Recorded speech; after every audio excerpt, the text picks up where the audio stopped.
Salut à tous et bienvenue sur AliExpress, votre testeur de produits d'origine chinoise pour le test du grill Blitzwolf BW SM1. Ça vous parlera peut-être un peu plus si je vous le montre de cette manière-là. Ça fait du bien de changer un petit peu des produits technologiques que je teste d'habitude. Je vous avais dit que je ferais un peu plus de cuisine pour l'année 2021. C'est que le début, on va commencer par ce grill de manière très soft et après on va commencer à monter en puissance. Et voilà la bestiole qui, est-il utile de le rappeler, fonctionne sur du 220 volts, courant français évidemment, et développe quand même du 1800 à 2100 watts, pardon. Les plaques de cuisson sont de bonne taille visiblement, on est sur du 31 cm par 24 en profondeur.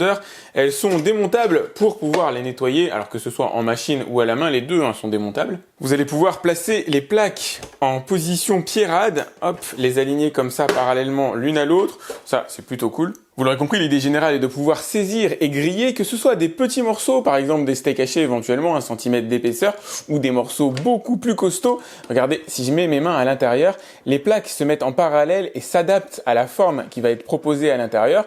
Donc ça peut être un panini, avec une forme un petit peu plus triangulaire comme ça, ou pourquoi pas une grosse côte de bœuf, et c'est exactement ce que je vais faire à l'intérieur de ce test. Entre autres choses, il y a à peu près 10 cm ici d'épaisseur possible en cuisson. Je testerai aussi la partie récupération de jus de cuisson qui a l'air un peu sommaire. Donc vous avez sur la plaque du bas ici une petite rigole qui a été dessinée et qui est censée faire tomber le jus de cuisson directement à l'intérieur du plat qui se trouve juste ici. Ça m'a l'air vraiment très sommaire comme manière de faire, mais si ça tombe droit, si ça tombe bien, pourquoi pas. Bon allez, avant de faire mes premiers tests, je vais aller nettoyer et les plaques, c'est quand même un minimum, et on va s'attaquer à la viande. Contre l'envers du décor, le fonctionnement est extrêmement simple. Vous avez une résistance, la même d'ailleurs, sous les deux plaques, qui va venir la chauffer et griller. Le revêtement a l'air d'être anti-adhésif, j'ai pas véritablement d'informations là-dessus, je vous dirai mon ressenti en live. Salut à tous et bienvenue sur Chef Express pour tester le grill. Et vous allez voir, je suis tout sauf un chef, je suis niveau bac-5 en cuisine, mais je vais quand même essayer de faire quelque chose de bon. Et on va commencer avec ce jambon à 2,37 €. Vous allez voir, le prix qui défie toute concurrence contraste clairement avec ce que je vais vous faire dans la suite de cette vidéo. Et chacun sa technique de préparation. Moi, je vais mettre un petit peu de miel. Légèrement, en général, je le mets après la cuisson. Mais enfin là, on va voir ce que ça donne avant. Et rajouter un petit peu de poivre pour relever. Bon alors ce qui est cool, c'est que parmi les programmes proposés, on a un mode dédié au jambon. C'est ce qui ressemble un peu à une saucisse ici. Ok, ça se programme super facilement. Pré-heating, donc préchauffage. Et voilà, le préchauffage est terminé. Il a duré environ 3 minutes. Donc ça dégage quand même pas mal de fumée. Alors il faut voir si je l'ai bien nettoyé la dernière fois aussi. Hop, je vais le mettre de ce côté-là. Une belle tranche d'environ 3 cm avec la plaque qui s'adapte. Je vais poivrer légèrement. Remettre sur l'autre côté. Voilà, un petit peu. Et c'est parti, je vais laisser le programme gérer automatiquement, je vais lui faire confiance en espérant qu'il ne me foire pas la viande et on verra ce que ça donne à la fin. Le petit bec que vous avez ici à l'arrière de l'appareil, c'est le récupérateur de jus, en tout cas c'est le système de diffusion du jus. Le récupérateur se trouve dans le bac situé juste en dessous et je l'ai testé, ça fonctionne plutôt bien. Les graisses de cuisson et autres résidus en général ne tombent pas à côté, donc c'est plutôt cool. Au début j'avais quand même un petit doute. Ce qui est très intéressant, voire même étonnant, c'est que le grill disposerait à l'intérieur d'un système capable d'évaluer l'épaisseur de l'aliment et d'adapter la cuisson en conséquence. Je ne sais pas exactement encore comment je vais challenger ça, je le saurai peut-être par rapport à des steaks hachés plus fins et des steaks hachés un petit peu plus épais, voir de quelle manière il appréhende les choses. Toujours est-il qu'il n'y a pas moyen de programmer si vous aimez du saignant, si vous aimez type de cuisson bleu, etc. bien cuit. Malheureusement ça se programme pas. Petit bémol aussi pour de la cuisson à l'intérieur, c'est tous les gaz, les vapeurs qui s'échappent ici et qui créent une atmosphère à l'intérieur de la pièce. Malheureusement pas génial, je pense que c'est plus indiqué à utiliser en extérieur. Et voilà à quoi ressemble la bête après cuisson. Il n'y a plus qu'à aller vérifier de quelle manière ça a été cuit à l'intérieur. Allez, on va se vérifier ça ensemble et en live dans la partie la plus épaisse ici. Alors, c'est plutôt pas mal, visiblement, je vais trancher. C'est pas cuit intégralement. Ouais, on a encore un centre, un cœur qui est sensiblement rosé. Je crois que 2-3 minutes supplémentaires, ça aurait pas été un mal. Première conclusion, c'est pas simple de trouver la bonne cuisson, puisque tout est préprogrammé et que la machine, fait forcément des erreurs, probablement par rapport à la taille de la bestiole. Là, je lui ai mis quand même un assez gros morceau. J'avoue que j'aurais préféré avoir un mode manuel, en tout cas un réglage manuel qui me permette de choisir moi-même la température et le timing. C'est un petit peu dommage. Allez, à chaque jour ses tests. Là, c'est parti pour les saucisses. Il n'y a pas d'icône saucisse malheureusement sur le grill.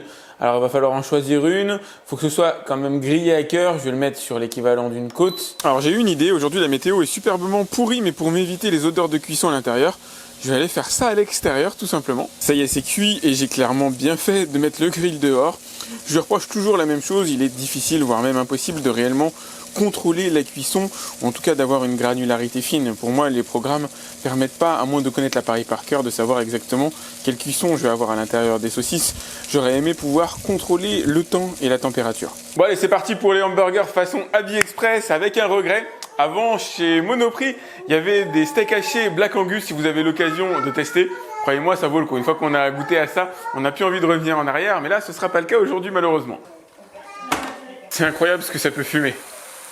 Voilà, la viande est prête et la cuisson a dû durer grand maximum 2 minutes. Allez, pour compléter, sauce au poivre, concombre, cornichon. Ici, du comté. Alors après, du 12, du 15, là ça doit être du 15. Et puis, pour tester, un petit foie épier en plus, on va se faire un double fromage aujourd'hui. Allez, un petit test intéressant tant que j'y pense. Je vais chauffer le fromage aussi, on va voir si le revêtement est vraiment anti-adhésif. Et voilà ce que ça donne. Alors ça a quand même un peu adhéré ici, malheureusement, sur la partie supérieure. Je ne sais pas si vous arrivez à le voir. Hop, je vous montre. Bon, c'est pas idéal. Et voilà, il n'y a plus qu'à manger. Je vais vous montrer ce qui va être le test ultime pour la plaque. La côte de bœuf de 5 cm d'épaisseur. Bon alors je vous rassure, on mange pas ce genre de choses tous les jours chez nous. Je vais lui mettre un petit peu d'huile d'olive, hop, badigeonner légèrement, au moins sur une face. Voilà. Et quelques tours de moulin à poivre. Nickel. Alors là, je vais sélectionner la côte. Hop, ok. Donc là, il va se mettre en mode préchauffage. Bon allez, c'est parti. Je vous laisse apprécier la taille de la bête par rapport à la taille du grill. Si ça rentre, ça tient du miracle. Hop, je vais la mettre de ce côté-là. Oh, pas mal. Je vais peut-être mettre un petit peu d'huile et un petit peu de poivre sur l'autre face. Voilà, et c'est là qu'on apprécie d'avoir un grill avec quand même une belle capacité de hauteur, puisque la côte fait à peu près 5 cm, elle est bien englobée là-dedans. Je peux vous dire qu'il va trouver sa place directement en extérieur, ça a bien roussi, bien doré. Maintenant, il va falloir laisser peut-être un peu plus le temps de mijoter. Je pense que le four est plus adapté à ce genre de format. J'ai dû créer un sacré courant d'air dans la maison pour évacuer toute la fumée de cuisson. C'est clair que c'est un appareil qui est parfait pour l'extérieur. Allez, voilà la bestiole après environ 5 minutes de cuisson, juste pour vérifier de quelle manière ça prend. Alors nous, on mange saignant. Regardez, l'intérieur est saignant. En 5 minutes, on a cuit sur à peu près 1 cm d'épaisseur, ce qui est plutôt pas mal. C'est assez rapide, voire même un peu plus.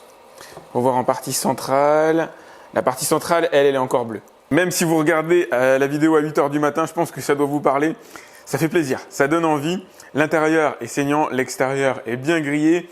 Là, je pense qu'on va se faire plaisir. Je vais pas cuire vraiment la partie purement centrale parce qu'on est deux à manger dessus. À mon avis, ça va nous servir pendant encore 2 jours probablement.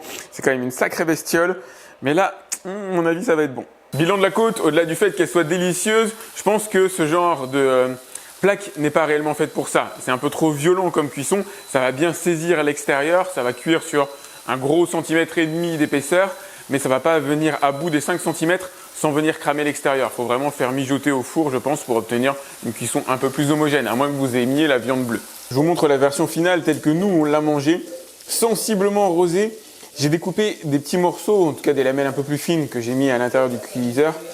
Et ça a mis, allez, 1 minute, grosso modo, pour aller cuire ce qui n'était pas cuit en partie centrale, tout en conservant le rosé.